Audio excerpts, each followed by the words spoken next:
Roster breakdown. Why the Saints could be a dark horse playoff team in 2024. The NFC South power rankings. Ladies and gentlemen, off the bench. Saints is the backdrop. T-Bob, Jacob Hester. So ESPN recently ranked every single roster in the NFL. And I have it pulled up. We'll go through it during this video. I think it may surprise you where some of the rankings come out. That is what they're going to be talking about. That is what we're going to be reacting to.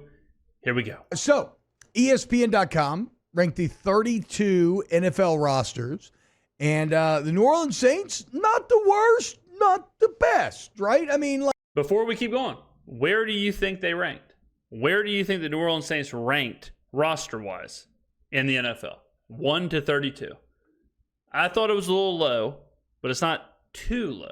But I did think it was a little low. I never know in these things. Again, this is a team that has the least amount of bets, or did a few weeks, the least amount of bets in the entirety of the NFL to win the Super Bowl. So nobody believes in them. Dennis Allen was, what poll was that? Was that a player or fan poll when Dennis Allen was chosen as literally the worst coach in the entire NFL? That was the player poll at the end of last season. I guess what I'm getting at is there's a lot of reasons where I thought maybe I was going to open this list and the Saints would be at like 25 or 26, right? A struggling offensive line, an aging defense. When you talk about relying on like Cam Jordan, Demario Davis, Tyrann Mathieu, Derek. It's kind of crazy because obviously T-Bob covers the team. Obviously T-Bob's a fan. He's on Baton Rouge Sports Talk Radio, right? But it's like if you were to ask me what the Saints roster ranking was, there's no way I would get down to like 25, 26, 27. I would never get that low. I have been stomping my feet saying that this roster is not that bad. People keep talking about the Falcons roster. You look at the Saints roster, you look at the Falcons roster. I don't see what's so impressive about the Falcons roster. The Saints roster, now, I will say I might have some rose-colored glasses or rose-tinted glasses when it comes to some players, like Alvin Kamara. I think Alvin Kamara could be a top dual threat running back in the NFL. I don't think he can be Christian McCaffrey, but I think he can still be, I know elite is like a word that's thrown around a lot, but he can be a really, really good player. I understand if you're not watching every single second, every single down, every single whatever of the Saints season, I can understand where you look at Alvin Kamara's last couple of years, you're like, look, he's not a top dual threat back. All right. So I may be a little high on some players. I may be a little high on Chase Young. I may be high on Alvin Kamara. I may be high on a couple of the guys. Chris Olave. I've said Chris Olave is a top 15 wide receiver. So I may skew towards the high end, but I still think if you look at the roster compared to a lot of other teams, it's like, okay, roster-wise, all right, this is middle of the road to above average. Derek Carr isn't exciting for people at all. Of course, if you're just ranking rosters, then like somebody like Clint Kubiak, you can't use him as a boon or saying, oh yes, well he will make this work. No, it's just supposed to be what you have on your roster. So you know what? Color me a bit surprised. The New Orleans Saints come in 20. So let's look at the roster. They come in at number 20. Here we are. Now, this is the most shocking part of the whole thing. Biggest strength, edge rusher. What? What are we talking about here? What do you mean? That was like our second biggest weakness last year. Our biggest weakness, obviously, offensive line. Our second biggest weakness was the inability to get after the quarterback. 0 pass rush. All of a sudden, that's our biggest strength. When the hell did that happen? It doesn't get much deeper than what New Orleans is bringing to the table. Cam Jordan is still playing solid balls. He enters his age 35 season, and he won't need to play a full-time role with Carl Granderson and newcomer Chase Young. If edge rusher is our biggest strength, we're about to win 11 games. Biggest weakness, interior defensive line. Offensive line, I would say, but either one of those is fine. X Factor, Talise Fuaga, Trevor Penning, blah blah blah. Not started to know A.T. Perry. So you look at the roster here. Yeah, looks all right. They've got Fuaga at left, Saldiveri at left guard, McCoy, Ruiz, Penning. Everything else is about how you would expect. Edge, they have Chase Young, Granderson, Cam Jordan, Brzee, and Shepard there.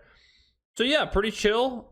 Pretty chill. And it's kind of hard to rank a roster. Like it's hard to put Taysom Hill as tight end and just like, is that all Taysom Hill is? Who the hell knows? But you look at some of the teams under us, the Colts, The Bucks under us, which is kind of surprising. I think the Bucks roster is pretty good, actually. The Vikings would agree. The Chargers would agree. I think a lot of people would have them higher. The Titans would agree. Raiders would agree. Patriots agree. Cardinals agree. Panthers. These teams are all horrific down here. So I agree with all that. Now, who is around us? Now, number 19 is the Atlanta Falcons. Now, this is what I've been saying non-stop. The Atlanta Falcons won 7 games last year with the easiest schedule in the NFL. They got Kirk Cousins. And all of a sudden, they have the Falcons jumping up to winning not just the NFC South, but the NFC. A lot of people are saying that they're an NFC darling. They could win the NFC. They could go to the Super Bowl, right? I'm telling you, ladies and gentlemen, you look at this roster right here. Look at Drake London, Darnell Mooney, Rondale Moore. Look at some of these defensive players. You're telling me you would rather go to war with A.J. Terrell, Clark Phillips, Mike Hughes, Jesse Bates, and DeMarco Hellams over Lattimore, Adebo, McKinstry, Matthew, and Howden? I don't know about that. Would you rather have Lorenzo Carter and Zach Harrison or Carl Granderson, Cam Jordan, and Chase Young? Let's just say Carl Granderson and Chase Young.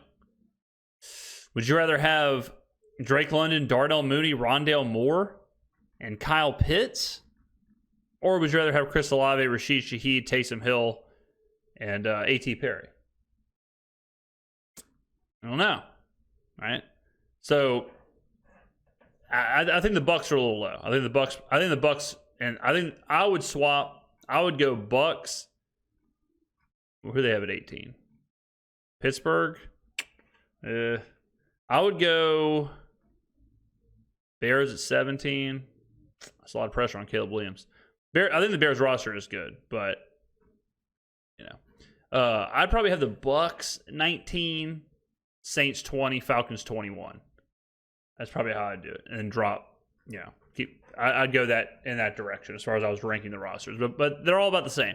And this is what I've been saying since Jump Street, is that they all are relatively the same roster. So this idea that the Falcons are going to all of a sudden gain 4 wins just because of Kirk Cousins to go from 7 to 11 wins, I think is absolutely insane. Just for the sake of seeing the list, the list goes San Francisco, Kansas City, Baltimore, the Jets at 4. Wild, right? To look at that, but the roster is good.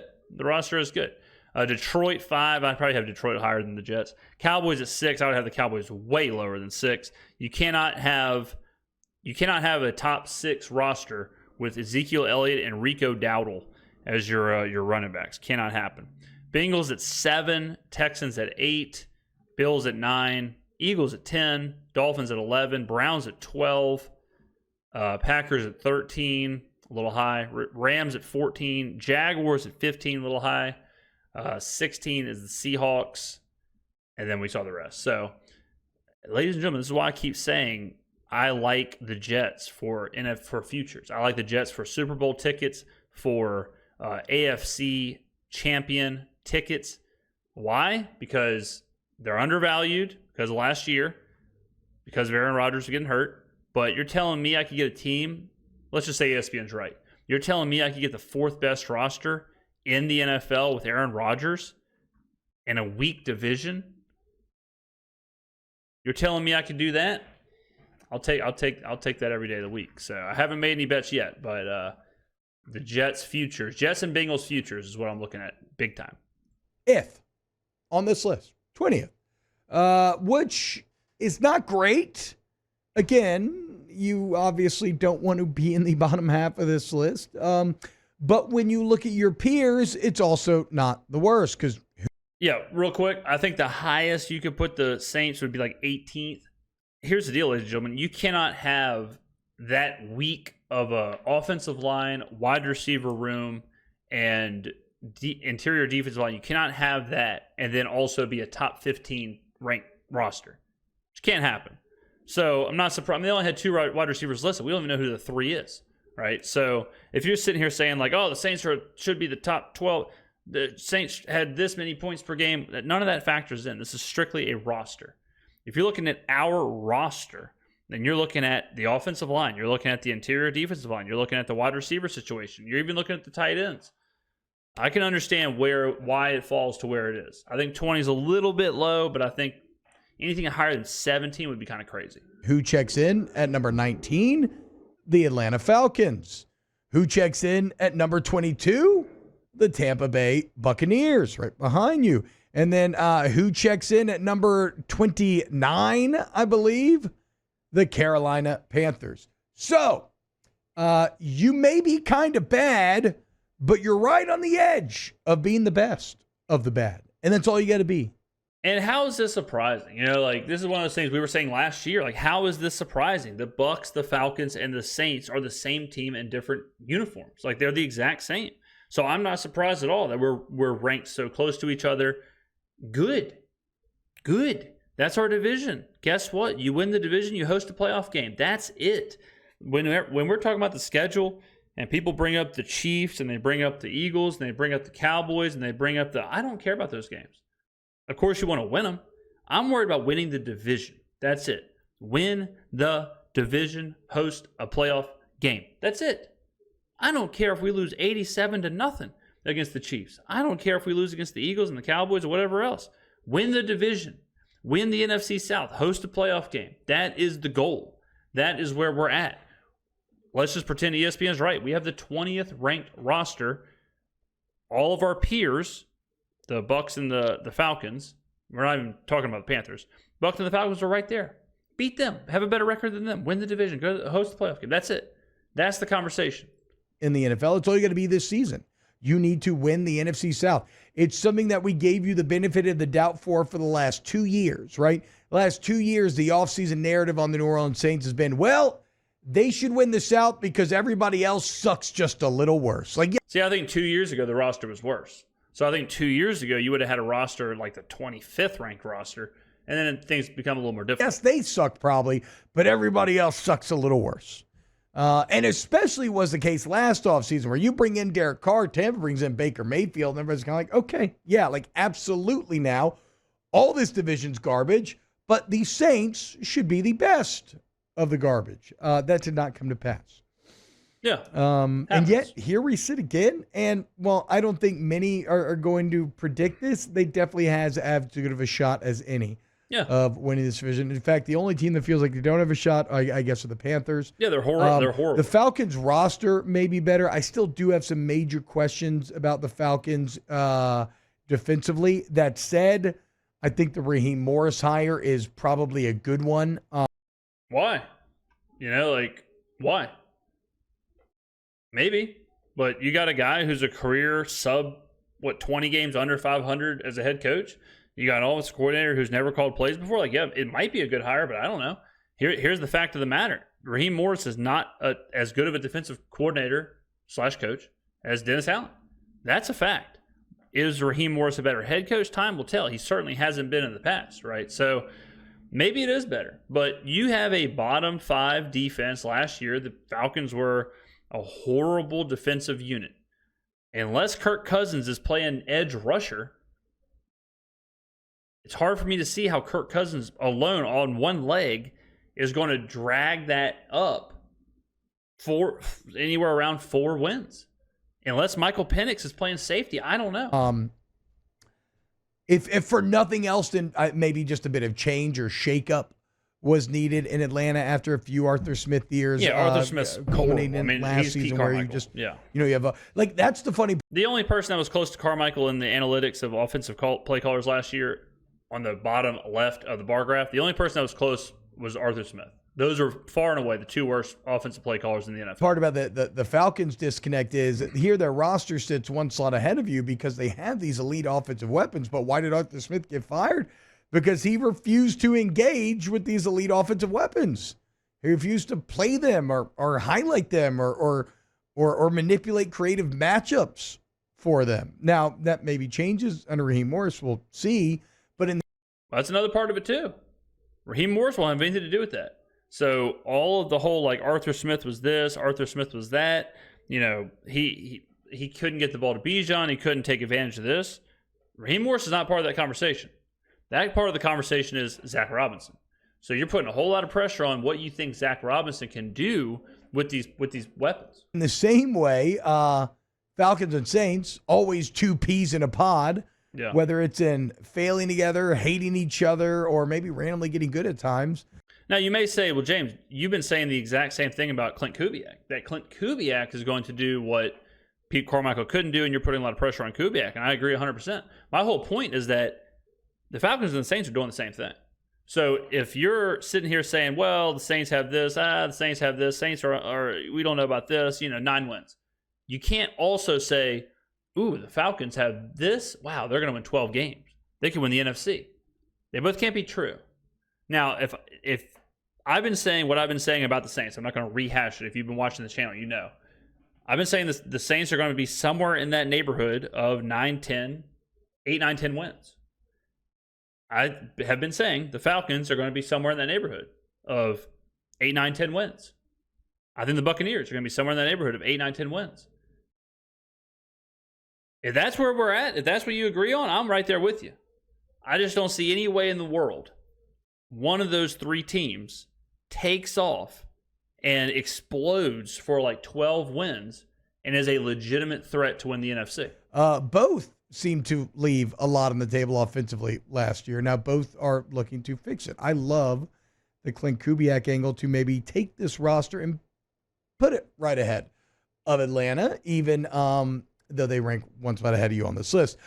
Taylor, our resident Baker Mayfield correspondent, how do Baker and the Bucs feel about being ranked behind both teams that they finished ahead of last season? I didn't ask them, so I'm not sure. I don't think it really matters at this point in the season. I mean, I think last year the Bucs were actually projected to have like the worst record in the NFL.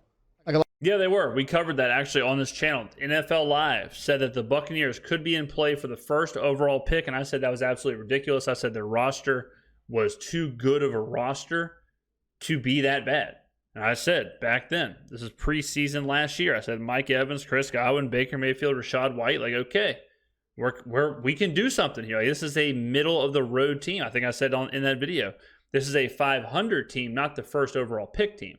Boy, was I right. A lot of people thought they'd finish dead last. I will say this, though, like the Saints being ranked ahead of the Panthers and the Bucs does kind of make sense to me. I mean, we talked about it like the Bucs didn't make any big moves. They just kind of brought back the guys they needed to, which, I mean, you had a roster that won the NFC.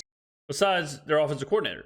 That's a big deal. NFC South, good on you, but yeah, it's a little bit of a dangerous tact. Yeah, I thought the Saints drafted a little bit better. I mean, if you could sneak up on the Falcons, like you could win this division.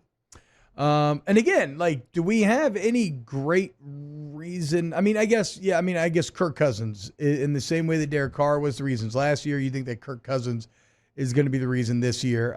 Yeah, I guarantee you that the reason the Falcons are one step ahead of the Saints on that list is because people think that Kirk Cousins is better than Derek Carr. Fine. Fine. Okay. Gotcha. I would agree. Now, off the Achilles, who the hell knows, but that's why I think he's ranked higher than Carr.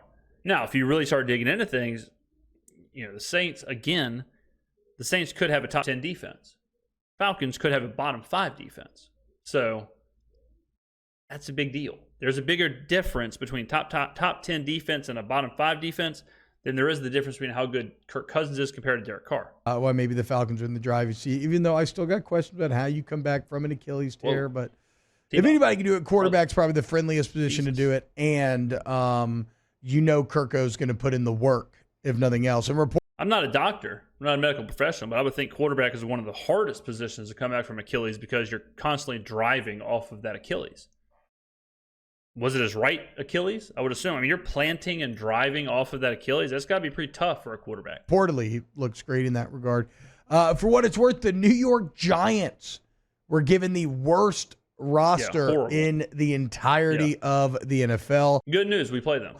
I don't know that there's been a more just bafflingly bad recent run of front office moves than the New York Giants decisions. Whether it's that hilarious picture of Dave Gettleman with his giant notebook on a crappy little laptop trying to figure out how the internet works to draft players, choosing to pay Daniel Jones that insane amount of money over nuts. Saquon Barkley and others because, like, you just thought it was Daniel Jones bringing you success for some reason, even though he does this wide-eyed thing that's as weird as Adam Gase or, like, I don't know. Daniel Jones is not to be trusted. But anyway, I feel bad for Malik Neighbors. Giants given the worst roster in the entire NFL. Yeah, they're bad. The Broncos with their projected starter of Bo Nix at 30. Jaden Daniels in the I'd probably have the Broncos worse than the Giants. Commies at 31. I'd probably have the Panthers worse than the Giants too. Daniels, the Commies at 30. Good luck on Jaden. I was a bit surprised though because I feel like the Commanders have a pretty good roster, but they added a lot in the offseason. I mean, you had Eckler, you added a couple of receiving weapons for him. I mean, I don't think it's a terrible roster. Yeah, that's what I'm saying. But ESPN does apparently, and Bill Barnwell and company, and I would say he knows. So. In terms of who's first on this list, you have the Detroit Lions checking in at 5, the New York Jets checking in at 4. You know, ESPN and Greeny love some Aaron Rodgers talk, so it's a pretty smart play by them there. The Ravens checking in at 3. That makes all the sense in the world. The Ravens feel like they've had a top 5 solid roster. Yeah, I mean they added Derrick Henry. I mean you could do this a bunch of different ways. Like you could do this a really easy way of just like blend your Pro Football Focus grade per starter. Whoever has the highest average grade, you could do the roster like that. It'd be a weird way to do it, but I'm not sure exactly how they rank this, but that is one way you could do it. Roster in the NFL for damn near 20 years now. It's just constant with those guys. The Chiefs come in at number 2 because if you have Patrick Mahomes on your team, nothing else matters. Yeah. And the San Francisco 49ers, wouldn't you know it, the number 1 roster in the NFL, even with the Trey Lance debacle still sitting there just a couple of years ago. But your New Orleans Saints checking in at 20. Again, Derek Carr, top 12 quarterback. I will never stop banging the drum. Taylor, before we move on from this, anything else that you wanted to comment on from this list? I really thought the Saints would be lower as well, just because, like you mentioned, the opinion around the league is not very high on Carr especially, but maybe people are starting to come around. I mean, it was the player list you were asking about earlier. Dennis Allen was very last on that list. And it was a player list. And a couple people put out these roster rankings a couple weeks ago. New Orleans was coming in at like 27, 28. That's crazy. Moving up. Yeah, I mean, 28's insane. Like, if you look at the rosters, you got to get, and we kind of did this with the Buccaneers last year, but if you look at, like, the Titans, right? You just look at some of these names, like, who's out here? Who are they relying on? Who do they have? And then you look at the Saints, or if you look at the Chargers, you're looking at, Joshua Palmer and Ladd McConkey. I mean, look at their wide receiver room. Ladd McConkey, Josh Palmer, Quentin Johnson, running back Gus Edwards. Their defensive tackles, Morgan Fox, and I mean, their edge is sweet with Khalil Mack and Joey Bosa, and you got Denzel Perryman, Nick Neiman. You start looking at this, and you start looking around. You look at their offensive line. You look at the Saints, and anytime you have players that stick out like Marshawn Lattimore, that stick out like Demario Davis, that stick out like Tyrann Mathieu, that stick out like Chris Olave, that stick out like Alvin Kamara, Carl Granderson, like those are players like Marshawn Lattimore is a starter, a number 1 wide receiver on almost every team in the NFL. Demario Davis is a starting linebacker on almost every team in the NFL. They're not just good for the Saints. They're not just good for New Orleans. They're good for a lot of teams. A lot of teams would start Tyrann Mathieu at safety. A lot of teams, Chris Olave would be their number 1. You look at the Colts. Would you rather have Michael Pittman or Chris Olave? Would you rather have some combination of Ladd McConkey, Josh Palmer, Quentin Johnson, or Chris Olave? So, you look at, who is this? The Jaguars? Would you rather have Christian Kirk or Chris Olave?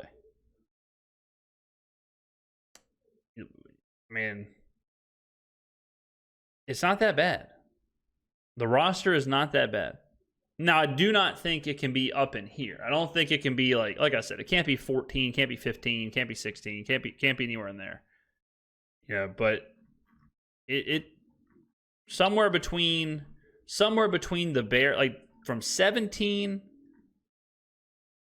maybe even 16, but 17. I would say from the Bears to the Bucks, you could really rank them any way. I mean, the Vikings have Sam Darnold. I mean, come on. You know, again, the Chargers are rocking and rolling with Gus Edwards and Ladd McConkey and Hayden Hurst. You know, so you look at the Raiders, Gardner Minshew, Zamir White. You know, questionable.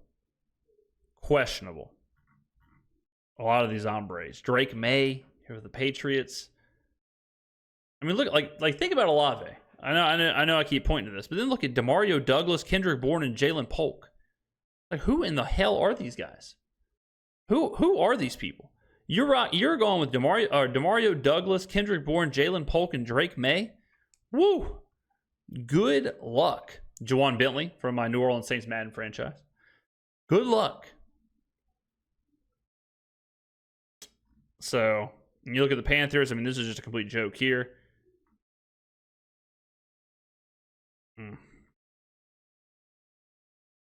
Yeah, it's not pretty.